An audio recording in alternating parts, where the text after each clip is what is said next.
Hi y'all. I want to make sure my sound is on. Hold on. Okay.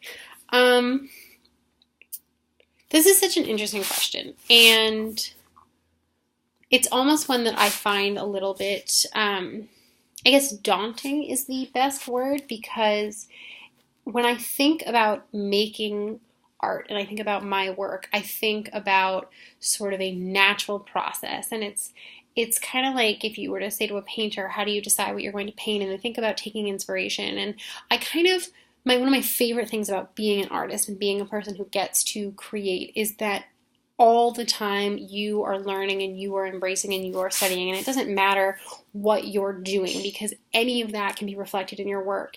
And this new short story collection that I'm reading right now, that is just, it's rife with sex and with disease and with people dying, and how does that connect to TYA? And I think there are pieces in there. There was something that I read specifically in there. I forget what it was exactly, but I brought it up the other day because it connected perfectly. And it's all about the stories that we tell. And so when I think about what my life's work is going to be, I picture it not as an arc, because an arc comes back down, but kind of as an upward. I want to do something that I get to look at and I get to say, I made that. I'm proud of that. That's what I've been working for. And I don't know, to be totally honest. I don't know what that's going to be.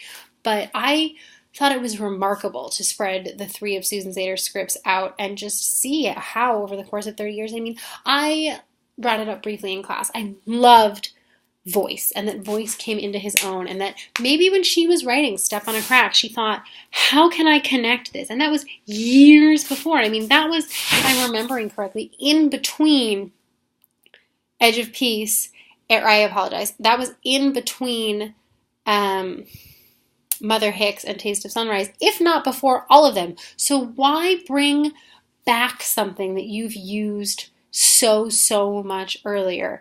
And what does it mean that his voice is finally able to step out of him and that it's two parts of a whole? And it's just so remarkable. And so I guess the point of all of the yammering that I'm doing is that I don't know yet what I intend my life's work to be, but I know that when I work with children and when I create TYA, what I want to do is I want to reflect all of the things that shape me and all of the things that I am grateful for and I have learned from and that I'm afraid of and that I don't understand, and I want to reshape those so that it's a constant back and forth of learning, and I give and I get and I give and I get and I take and other, but and it's just, so that's what I think that life's work is supposed to be.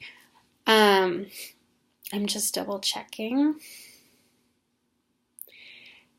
Yeah, I mean, it's one of those things where if you had said to me, this is what you're going to do, I don't know that I would have ever believed you.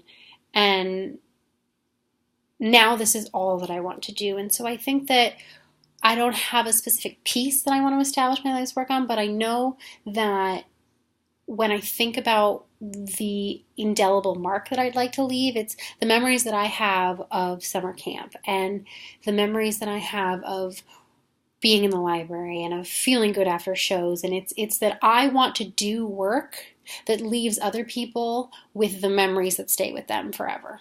So whatever that looks like, that's what I want to do.